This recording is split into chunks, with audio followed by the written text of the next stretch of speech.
दोस्तों, आज की कहानी हमें भेजी है हमारे एक सब्सक्राइबर आरती जी ने। तो सबसे पहले आरती जी, आपका बहुत बहुत धन्यवाद अपनी इस सच्ची घटना को हमारे साथ शेयर करने के लिए। दोस्तों, आपको बता दें, वैसे तो आरती जी ने ये कहानी हमारे ही, मगर हमें ये कहानी इतनी पसंद आई कि हम इस कहानी को पब्लिश कर रहे हैं। तो चलिए बढ़ते हैं आरती जी की कहानी की ओर। एक ट्रेन अपने निर्धारित समय से काफी देरी से चल रही थी। कारण था सर्दियों के मौसम में धुंध का अधिक होना।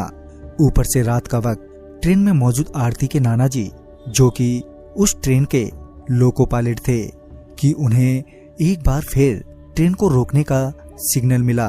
दरअसल आने वाले स्टेशन पर एक ट्रेन सिग्नल न मिलने के कारण पहले से ही खड़ी थी। कुछ देर बाद आरती के नाना जी को वहां से चलने का सिग्नल मिला। तभी उन्होंने ट्रेन का इंजन स्टार्ट किया और चलने से पहले चेतावनी के तौर पर ट्रेन का हॉर्न बजाया, ताकि अगर कोई भी ट्रेन की पटरी के आसपास हो या पटरी पर हो तो वो वहां से हट जाए। 3 बार हॉर्न देने के बाद वो आगे बस चलने ही वाले थे कि उनकी नजर सामने पटरियों पर गई, जहां उन्होंने देखा कि पटरियों पर कोई लेटा हुआ है।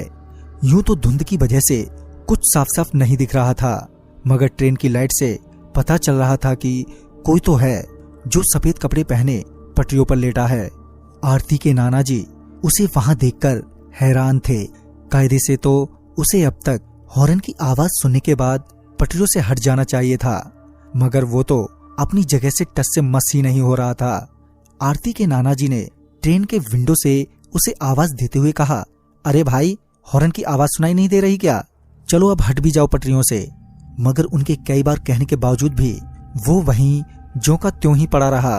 अब आरती के नाना जी को गुस्सा आने लगा था। वो मन ही मन सोच रहे थे कि कैसा आदमी है ये, इतनी तेज हॉर्न की आवाज से भी इसे कुछ फर्क नहीं पड़ा। वो ये सोचते हुए ट्रेन से नीचे उतरे और वो उसकी ओर बढ़े। जब आरती के नाना जी उसके करीब पहुंचे तो उन्हें पता चला कि वो एक 15 से 16 साल तक का लड़का है। आरती के नाना जी ने फिर से उस लड़के से कहा, तुम्हें मेरी ही ट्रेन मिली है मरने के लिए?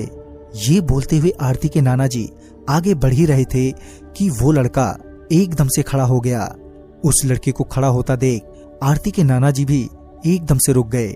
आरती के नाना जी अभी उस पर चिल्ला ही रहे थे कि वो लड़का अजीब सी चाल में उनकी ओर बढ़ने लगा। पहले तो वो लड़का अपनी मुंडी झुकाए हुए आरती के नाना जी की ओर बढ़ रहा था। जब वो आरती के नाना जी के करीब पहुंचा तो उसने अपनी मुंडी ऊपर की तो उसकी नजर सबसे पहले आरती के नाना जी के गर्दन पर गई। वो लड़का आरती के नाना जी की गर्दन की ओर घूर रहा था कि तभी ट्रेन में मौजूद आरती के नाना जी के सहकर्मियों की चिल्लाने की आवाज उन्हें सुनाई दी। जब उन्होंने पीछे मुड़कर देखा तो पाया कि उनके साथी उन्हें ट्रेन में तुरंत ही वापस आने के लिए कह रहे हैं। साथ ही वो सारे काफी डरे हुए भी लग रहे थे। आरती के नाना जी समझ नहीं पा रहे थे कि अचानक ही उनके साथियों को क्या हो गया। उन्होंने अपने साथियों को जवाब देते हुए कहा, हाँ आता हूँ, पहले इस लड़के से तो निपट लूं। यह कहकर वो वापस सामने की ओर मुड़े तो वो लड़का उनसे काफी दूर खड़ा था और उन्हें घूर रहा था। आरती के नाना जी का गुस्सा अभी शांत नहीं हुआ था, मगर पहले ही उन्हें काफी देर हो चुकी थी और वो अब और देर नहीं कर सकते थे। लिहाजन वो वापस ट्रेन के इंजन में पहुंचे, जहां उनके साथियों ने उनसे कहा कि तुम अभी अभी मरने से बचे हो। वो कोई लड़का नहीं था, तुमने शायद उसके पैरों को ध्यान से नहीं देखा। उस लड़के के पैर उल्टे थे। अपने साथियों की बात सुनने के बाद वो एकदम से सदमे में आ गए। तभी उन्होंने मामले की गंभीरता को समझते हुए तुरंत ही ट्रेन स्टार्ट की और वो वहां से निकल गए।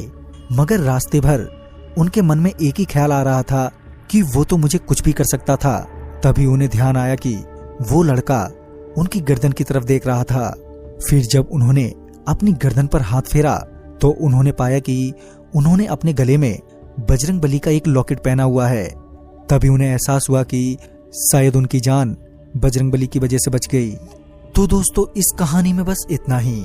अगर आपके पास भी आरती जी की तरह ऐसी कहानियां हैं तो हमारे साथ शेयर करना ना भूले।